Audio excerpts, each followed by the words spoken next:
रूसी तेल पर अमेरिकी राष्ट्रपति डोनाल्ड ट्रंप की धमकियों के बाद और प्रतिबंधों के बाद अब भारत भी एक्शन में आ गया है। आपको बता दें कि भारतीय तेल कंपनियों की रूसी तेल पर निर्भरता अब कम होती दिख रही है। ताजा अमेरिकी और यूरोपीय प्रतिबंधों के बीच इंडियन ऑयल कॉर्पोरेशन ने सोमवार को साफ कहा कि वह सभी लागू अंतर्राष्ट्रीय प्रतिबंधों का पालन करेगी। कंपनी के चेयरमैन अरविंदर सिंह साहनी ने कहा कि हम अंतर्राष्ट्रीय समुदाय द्वारा लगाए गए सभी प्रतिबंधों का पालन करेंगे। हालांकि इस बात से भी उन्होंने इनकार किया है कि फिलहाल आईओसी यानी इंडियन ऑयल कॉर्पोरेशन रूस से कितना तेल खरीद रही है।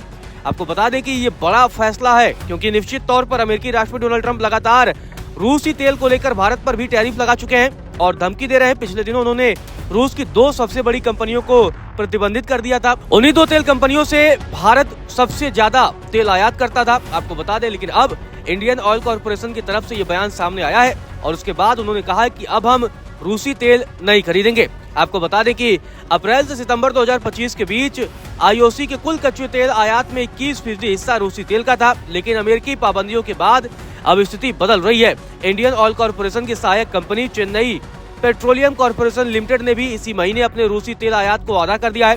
अमेरिका ने 22 अक्टूबर को रूस की 2 तेल कंपनियों रोसनेफ्ट और लुकोइल पर प्रतिबंध लगाए, जिसके अगले दिन यूरोपीय संघ ने भी दोनों कंपनियों के साथ लेन देन पर पूरी तरह रोक लगा दी। लेकिन अब इसी बीच भारत की तरफ से भी ये बड़ा फैसला लिया गया है।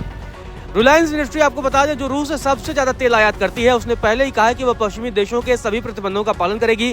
कंपनी का कहना है कि उसकी विविध सोर्सिंग स्ट्रेटजी से रिफाइनिंग ऑपरेशन पर असर नहीं पड़ेगा।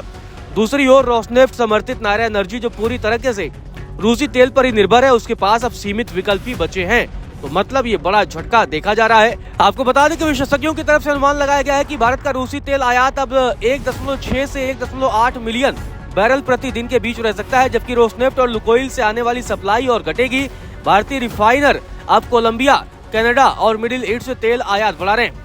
अब बड़ा बदलाव क्यों है, ये समझना भी जरूरी है। दरअसल भारत ने 2022 से रूसी तेल पर छूट का खूब फायदा उठाया था, लेकिन अब प्रतिबंधों और घटती छूट के कारण कंपनियां वैकल्पिक सप्लाई की ओर बढ़ रही हैं। ऊर्जा विश्लेषकों का मानना है कि यह कदम भारत के कूटनीतिक और कारोबारी संतुलन को बनाए रखने की भी रणनीति है। लेकिन निश्चित तौर पर ये एक बड़ा अपडेट है। आपको बता दें कि इससे पहले अमेरिकी राष्ट्रपति डोनाल्ड ट्रंप रूस और यूक्रेन युद्ध के बीच लगातार रूसी तेल का जिक्र करते रहे। अमेरिका ने भारत पर 25% का एक्स्ट्रा टैरिफ इसीलिए लगाया था क्योंकि भारत रूसी तेल का आयात करता है और भारत के अलावा चीन समेत कई देशों पर भी ज्यादा टैरिफ लगाने की वजह यही थी। तो अब अमेरिका ने ये बड़ा फैसला लिया। रूस की 2 बड़ी तेल कंपनियों पर उन्होंने प्रतिबंध लगाया। उन्हीं प्रतिबंधों के बाद अब भारत ने भी रूसी तेल आयात अब घटाया है। आपको बता दें कि भारत अभी भी अपने कुल कच्चे तेल आयात का 33% हिस्सा रूस से खरीद रहा है, लेकिन तमाम रिपोर्टों की माने तो नवंबर के अंत के बाद यह हिस्सेदारी घटने की पूरी संभावना है। भारतीय रिफाइनर कंपनियां अब मिडिल ईस्ट और अमेरिका से तेल खरीदने की ओर बढ़ रही हैं।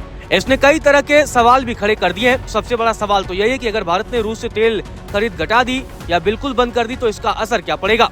एक रिपोर्ट के मुताबिक रूस के तेल पर मिलने वाली $1.8 से $2.2 प्रति बैरल की छूट की वजह से इसका सीधा असर भारत की जीडीपी पर 0.04% होगा, लेकिन ग्लोबल तेल की कीमतों में बढ़ोतरी की वजह से अप्रत्यक्ष असर ज्यादा महत्वपूर्ण होने के आसार हैं। रिपोर्ट में कहा गया है कि अगर इस बदलाव से अमेरिका के साथ व्यापार समझौता होता है और टैरिफ कम होते हैं तो भारत को फायदा भी हो सकता है, क्योंकि अमेरिका की तरफ से भारत पर हैवी टैरिफ लगाया गया था। आपको बता दें कि अगर रूसी तेल भारत खरीदना बंद करता है, जो कि जुर्माने के तौर पर लगाया गया था, तो निश्चित तौर पर अमेरिका 25% टैरिफ हटा सकता है और भारत और अमेरिका के बीच ट्रेड डील पर बातचीत भी चल रही है। आपको बता दें कि पिछले हफ्ते कच्चे तेल की कीमतों में तेजी से उछाल भी देखा गया। ऐसा 3 हफ्तों की गिरावट के बाद देखा गया है। अमेरिकी सरकार ने रूस की 2 बड़ी तेल कंपनियों पर बैन लगाया, जिसके बाद से सप्लाई की चिंताएं बढ़ गई थी और कीमतें $61 प्रति बैरल के ऊपर चली गई थी।